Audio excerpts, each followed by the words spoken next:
오늘날 종교개혁의 후예들이라 자처한 자들의 손에는 루터의 손에 들려있던 성경과 똑같은 성경이 들려있는 것입니까? 과연 그들은 종교개혁의 후예들답게 하나님의 말씀을 지킨 것입니까? 그들은 바른 성경을 지키는데 실패했습니다.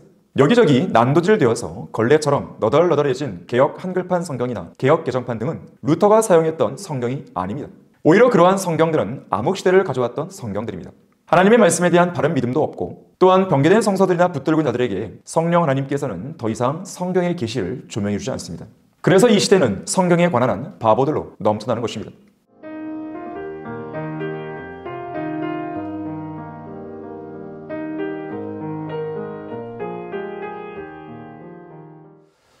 안녕하십니까? 성경침례교회 담임 목사 박승용입니다.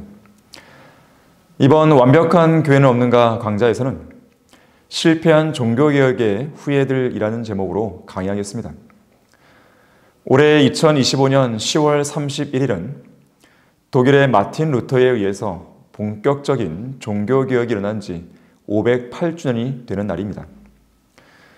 그래서인지 이 나라 교회들은 종교개혁 508주년을 기념하기 위한 각종 예배 및 행사들로 매우 분주합니다.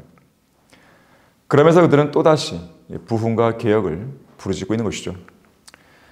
사실 이들이 부흥과 개혁을 부르짖은 것은 어제 오늘의 일이 아닙니다. 마귀들의 거처가 되어 비정상적인 괴물로 자라온 한국식 기독교가 양적인 성장이 정체되고 교회의 성장률이 하향세로 돌아선 이래로 이들은 정말로 지겨울이 많지 매년 반복해서 회개, 각성, 부흥, 개혁을 부르짖고 또 부르짖어 왔던 것입니다. 하지만 개혁은커녕 제자리 걸음만 하고 있거나 결코 헤어나오지 못할 배교의 수렁으로 더 깊이 빠져들고만 있습니다. 과연 이유가 무엇일까요? 그들이 종교개혁의 본질을 무시하고 있을 뿐 아니라 종교개혁자들이 지녔던 한계를 벗어나지 못하고 있기 때문입니다. 그래서 그들은 프로테스탄트라는 이름만 허울 좋게 달고 있을 뿐 종교개혁의 후예들로서는 완전한 실패자들입니다. 자, 우선 종교개혁의 본질은 올바르게 보존된 성경의 회복이 있습니다. 흔히들 종교개혁하면 주로 마틴 루터의 95개조 반박문만 떠올리지 루터가 번역했던 성경에 대해서는 별 관심이 없거나 그 책이 종교개혁에서 차지하는 비중을 고의로 무시합니다. 그러나 종교개혁 당시 독일을 변화시킨 것은 루터 자신이 아니라 그가 독일어로 번역한 루터 성경이었습니다. 스위스를 변화시킨 것도 존 칼빈과 소위 칼빈주의 5대 강령이 아니었으며 영국 역시 청교도들을 비롯한 종교개혁자들이 아니라 개혁의 초석이 된 위클리프 성경과 1611년에 영어 킹제임스 성경이 개혁을 주도했습니다. 종교개혁의 주체는 어떤 개혁자들이나 그들에게서 나온 신조나 강령, 강해나 주석 또는 신학이 아닙니다. 그 주체는 다름 아닌 성경이었고 성경에 대한 지극히 올바르고 평범한 믿음이었습니다. 중세 암흑시대가 도래했던 이유는 성경이 없었기 때문입니다. 로마 가톨릭의 병개된 성경이 유럽 전역을 휩쓸며 진리의 불빛을 꺼버린 것입니다. 성경 변개자 오리겐과 유세비우스, 콘스탄틴 황제에 의해 공인되고 교황들이 제멋대로 공식적인 성경으로 선정한 제롬의 라틴 버게이트. 다시 말하자면 사탄의 성경이 AD 500년에서 1500년 사이에 드리워진 암흑 세상과 역사적인 비극과 대규모의 살상을 야기했습니다. 필립 샤프, 라투렛, 모쉐임, 뉴만 등의 교회 역사가들이나 학자들이 암흑시대의 원인을 게르만족의 침입으로 인한 서로마의 멸망이나 동로마와 서로마의 분열, 구시대적인 봉건제도 등에서 찾아야 한다고 무슨 헛소리를 짓거리든 간에 그런 가르침은 참된 역사적 진실을 가리려 하는 사탄의 술책에 불과합니다. 누가 뭐라 해도 암흑시대는 바른 성경을 버리고 병개된 성경을 취하면서 시작되었습니다. 더욱이 당시에는 사제나 주교의 허락 없이 라틴어 외에 자국어로 된 성경을 읽는 것이 금지되었습니다. 왜냐하면 성경에 관한 한 무식한 자들이 많아야 로마 가톨릭의 단합과 권력을 유지할 수 있었고 대량으로 확보된 교황 추종자들의 양심을 완전히 장악해서 그들을 한꺼번에 지옥으로 보내기가 유용했기 때문입니다. 이런 암흑시대를 종결짓는 유일한 방법은 올바르게 보존된 성경을 사람들의 손에 다시 들려지게 해서 누구라도 하나님의 말씀을 듣고 읽을 수 있도록 하는 것이었습니다. 그래서 그 암울한 시대를 살았던 성경대로 믿는 그룹인 왈덴시아는 로마 가톨릭이 자행하는 잔혹한 박해를 받으면서도 어둠을 밝히는 빛이라는 슬로건을 내세우며 진리의 빛을 밝히려 했던 것입니다. 특히 라틴어로 올바르게 보존된 번역본인 구라틴 역본에서 번역한 성경을 악랄한 교황에게 담대히 건네기도 했고 거리에서 자유롭게 설교할 수 있도록 허락해달라고 요구했으며 가는 곳곳마다 성경을 배포했습니다. 그들을 통한 하나님의 역사가 얼마나 강력했던지 설교 강단에서는 라틴어 대신 각국의 언어로 하나님의 말씀이 전파되기도 했습니다. 이와 같이 성경대로 믿는 사람들의 용기 있는 믿음과 실행에 영향을 받은 종교 개혁자들은 자국어로 된 성경을 번역하기 시작했습니다. 이에 그들은 성경으로 돌아가자 이렇게 외쳤으며 회중들은 성경이 무엇이라고 말씀하는지에 대해 귀를 기울이기 시작했습니다. 위클리프 및 루터의 성경 번역, 특히 영어 킹제임스 성경은 믿음의 큰 반향을 불러일으켰습니다. 그런 가운데 성경에 대한 올바른 믿음이 싹텄고 개혁자들은 그 든든한 반석 위에서 로마 가톨릭의 온갖 가증한 행위들과 우상 숭배, 행위권 등의 거짓 교리들이 성경에 근거한 것이 아님을 낱낱이 파헤치기도 했습니다. 또한 성령의 칼로 그들의 교권주의와 도덕적 부패를 겨냥했으며 로마 가톨릭은 창녀교회요 교황은 적그리스도라고 주장하기에 이르렀습니다. 무엇보다도 믿음의 용사 마틴 루터가 의인은 믿음으로 말미암아 살리라고 외쳤던 설교는 대량으로 지옥의 문턱까지 휩쓸려간 많은 죄인들을 구원해 내기도 했습니다. 이 모든 것들이 올바르게 보존된 성경이 낳은 열매들이었으니 종교개혁의 성패가 바로 그 성경에 달려 있었던 것입니다. 이것이 바로 종교개혁의 본질이고 프로테스탄트 신앙을 낳게 한 요람입니다. 세속 역사학자들은 종교개혁의 의의에 대해서 유럽이 중세 암흑시대에서 근대로 넘어가게 만든 사건 또는 유럽의 정치적인 지형을 바꾼 사건이라고 떠들어대겠지만 종교개혁의 참된 의의는 내가 적은 능력을 가지고서도 나의 말을 지켰고라는 이 한 말씀으로 요약될 수 있습니다. 올바르게 보존된 성경을 지켰기에 종교개혁이 가능했던 것이고 또한 이를 기점으로 2000여 년간의 교회 역사상 가장 흥미롭고 위대했던 필라델피아 교회 시대. 그러니까 부흥과 개혁의 시대가 열릴 수 있었습니다. 내가 너의 행위들을 아노라. 보라, 내가 내 앞에 열린 문을 두었으니라고 요한계시록 3장 8절은 말씀합니다. 문이 열렸습니다. 세계 도처에 복음의 문이 열렸고 암흑시대 동안 닫혀 있었던 성경의 계시도 활짝 열렸습니다. 그렇다면 오늘날 종교개혁의 후예들이라 자처한 자들의 손에는 루터의 손에 들려있던 성경과 똑같은 성경이 들려있는 것입니까? 과연 그들은 종교개혁의 후예들답게 하나님의 말씀을 지킨 것입니까?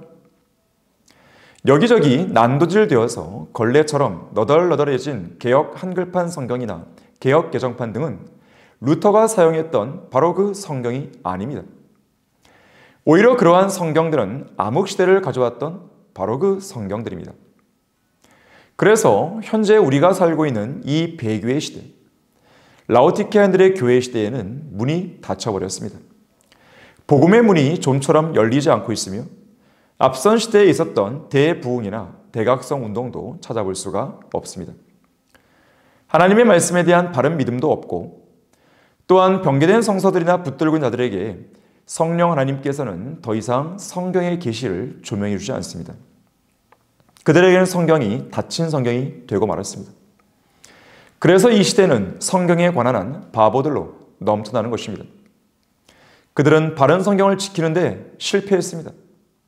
결국 암흑시대의 로마 가톨릭처럼 권력과 단합을 유지하려는 교단과 교회들을 따라서 수많은 무지한 교인들이 지옥으로 휩쓸려가는 씁쓸한 형국이 되고 말았습니다. 이렇듯 종교개혁의 위대한 점은 회중에게 바른 성경을 가져다 줌으로써 많은 사람들이 어디에서나 성경을 읽고 상고하여 온전한 진리의 길로 나아갈 수 있는 방향을 제시했다는 사실에 있는 것이지 결코 종교개혁자들이 전파한 교리나 신학이 아니었습니다. 왜냐하면 아무리 그들이 오직 믿음으로를 외쳤다 해도 많은 부분에서 교리적 또는 신학적인 오류를 드러냈고 여러 가지 한계를 안고 있었기 때문입니다. 종교개혁자들의 당면 과제는 정치적이든 종교적이든 로마 카톨릭에 대한 청산이었습니다. 작금에 우리는 정치권에서 보수 진영의 잘못된 국정 운영 책임을 묻는다는 의미로 적폐청산이나 정권교체, 내란 척결 같은 말을 자주 들어왔습니다. 그러나 종북 좌파 세력이 버젓이 국회의석의 다수를 차지하고 있는 이 나라에서 그런 청산이나 척결, 정권교체, 개혁 등이 무슨 의미가 있겠습니까? 하나님을 두려워하지 않는 어떤 왕, 대통령, 정치인들에게도 무슨 좋은 일을 기대할 수 없는 법입니다. 어쨌든 종교개혁자들은 로마 카톨릭의 잔재를 청산했어야 했습니다. 하지만 그들은 그 일을 실패함으로써 종교개혁을 미완성으로 남기고 말았습니다. 그중 대표적인 것이 유아 세례와 교회 국가였습니다. 이것은 다른 어떤 부분보다도 당대에 성경대로 믿는 사람들을 이단으로 정죄해서 박해하고 죽이게 만든 매우 첨예한 문제였습니다. 유아 세례는 구원을 담보로 하여 한 사람을 태어날 때부터 로마 카톨릭을 비롯한 특정 교회에 예속시키는 가증한 거짓 교리인데 더 큰 문제는 유아 세례를 시행하는 교회가 국가와 결탁한 정치 세력이라는 점이 있습니다. 이것을 가리켜 교회 국가라고 하는데 다시 말해서 유아 세례를 거부한다는 것은 교회 국가를 거부하는 것을 넘어 국가 자체를 거스르고 국가에 반역하는 행위가 되기에 유아 세례를 거부한 자들은 국가의 법으로 다스려져서 끔찍한 형벌을 받거나 추방되고 사회적으로 매장되는 것이 불가피했습니다. 이를테면 교황과 결탁했던 프랑크 왕국의 샤를마뉴는 유아 세례를 국법으로 제정하여 의무화시켰고 동로마 황제 유스티니아누스는 로마법 대전을 만들어 법 조항 안에 재침례 교류들은 악한 자들이라고 규정하기도 했습니다.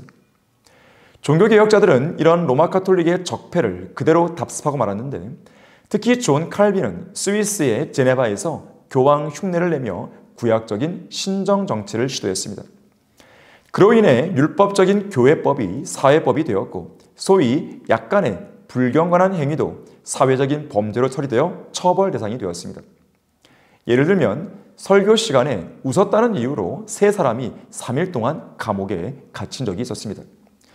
심지어 존 칼빈은 자신의 견해에 동의하지 않는다는 이유로 친구인 세르베투스를 화형에 처하기도 했습니다. 비록 세르베투스가 삼위일체에 대해 비성경적인 입장을 갖고 있긴 했어도 그는 전천연주의자였고 유아 세례를 반대했습니다. 여하튼 존 칼빈과 같은 종교개혁자들은 이런 일련의 일들이 이 땅에서 천년왕국을 이루는 일이라고 생각했습니다. 그런 점에서 보면 종교개혁자들은 대부분 예수 그리스도의 재림을 믿지 않는 무천년 또는 후천년 주의자들이었습니다. 마틴 루터의 경우 예수 그리스도께서 왕국을 차지하시는 것과 적그리스도에 대한 관점에서는 전천년주의였지만 부활과 재림에 관해서는 일반적인 부활과 마지막 최종적인 심판만을 믿는 무천년주의자였습니다. 그래서 종교개혁자들은 예수 그리스도의 재림을 기다리지 않은 채 그들 스스로의 힘으로 이 땅에 왕국을 가져오려는 변혁과 시도를 꾀했던 것입니다. 장소만 로마에서 개신교 국가나 도시로 바뀌었을 뿐 로마 카톨릭의 비성경적인 교리나 사상은 전혀 청산되지 못했던 것입니다. 주의 만찬이나 구원론에 대해서도 치명적인 오류가 드러나기도 했습니다. 루터는 주의 만찬에 있어서 양체 공론설을 주장했습니다. 이것은 빵과 포도주가 주님의 살과 피로 완전히 변한다고 주장하는 로마 카톨릭의 화차설과 사실상 큰 차이가 없는 것이었는데 빵과 포도주 안에 주님이 임재해 있다고 하는 거짓 교리였습니다. 그러나 성경은 빵은 빵이고 포도주는 포도주일 뿐이라고 말씀합니다. 성경대로 믿는 그리스도인은 그것을 통해 예수님의 다시 오심을 소망하며 그분의 죽으심을 기념할 뿐입니다. 존 칼빈은 구원론에 있어서 예정론이라는 이단 교리를 취했고, 칼빈에 관한 어떤 기록에서도 그가 어떻게 회심하게 되었는지에 대한 구원 간증을 찾아볼 수가 없습니다. 칼빈의 글에서는 믿음을 통한 구원이나 회심, 복음 전파와 연관된 어떠한 실천 신학적인 측면도 발견되지 않으며, 더 나아가서는 예언에 관한 한 모든 프로테스탄트 지도자들 중에서 가장 하위에 해당할 만큼 예언을 소홀히 했던 사람입니다. 또한 종교개혁자들은 기본적으로 에큐메니칼 정신을 갖고 있었는데, 로마 가톨릭에서는 분리했다 하더라도 일단 프로테스탄트라는 테두리 안에 들어와 있다면 설령 교리가 달라도 하나가 되어야 한다고 생각했던 것입니다. 예를 들어 쯔빙글리는 어거스틴처럼 마태복음 13장 24절에서 30절 말씀을 잘못 해석함으로써 교회 안에는 곡식과 돋보리가 함께 있는 것이 당연하다고 여겼습니다. 그러니까 교회 안에는 죄인도 있을 수 있으므로 그들을 성경적으로 분리내지 말고 포용해서 함께 가야 한다는 것이었습니다. 결국 이들의 입장에서는 성경적 성별에 관한 주님의 명령이 구시대적인 유물로 여겨졌던 것입니다. 자, 과연 무엇이 개혁되고 청산되었단 말입니까? 엄밀히 말해 아무것도 없습니다. 올바르게 보존된 성경만 회복되었을 뿐 그것은 미완성된 개혁이었습니다. 그렇다면 그 후예들은 어떻습니까? 비성경적인 적폐를 청산했습니까? 그들은 종교개혁자들의 한계를 극복했습니까? 유아 세례는 개신교회들 안에서 여전히 청산되지 않은 채 수많은 교인들을 지옥으로 보내고 있습니다. 그나마 교회 국가는 청산된 것처럼 보이지만 그것은 그 괴물의 박해 속에서도 믿음을 지킨 제침내 교류들의 피 흘린 발자취의 대가로 이루어진 것이지 개신교회들의 의지의 결과가 아니었습니다. 더욱이 그 잔재는 여전히 남아있어서 목사라는 자들은 교회의 정치 참여를 시대적인 사명이라 착각하고 있습니다. 무천년주의와 예정론을 위시한 비성경적인 구원관은 교회들을 잠식한 지 오래여서 그들 안에는 예수 그리스도의 재림을 기다리며 하나님의 복음을 정확하고 담대하게 전하는 믿음의 용사들이 전무합니다. 퇴색한 신학, 변질된 복음뿐입니다. 교회는 많은데 정작 교회는 없고 한 지붕 두 가족이라는 말도 안 되는 기치 아래서 거듭나지도 않은 어중이 떠중이들이 모여든 동물원으로 전락해버린 교회가 부지기수입니다. 오늘날 종교개혁의 후예들은 개혁자들이 깨달았던 가르침에서 단 한 발자국도 나아가지 못했습니다. 508년 전의 가르침을 그대로 답습하고 있을 뿐입니다. 하지만 그러한 가르침의 대부분은 여러모로 성경적이지 못합니다. 심지어 그들은 종교개혁자들이 그나마 회복시킨 바른 성경마저 치워버림으로써 중세 암흑시대로 회귀해버렸습니다. 아무것도 개혁할 수 없는 실패라들이 되어버린 것입니다. 이러한 시대적인 상황에서 유일한 희망은 한글 킹제임스 성경뿐입니다. 종교개혁 508주년에 즈음한 이때 종교개혁과 교회의 부흥을 가져온 이 성경으로 모든 비성경적인 적폐를 청산해야 합니다. 종교개혁자들의 한계에서 벗어나 이 성경과 함께 앞으로 나아가십시오. 이것이야말로 교회 개혁의 골든타임을 놓치지 않는 유일한 방법임을 잊지 말길 바라겠습니다.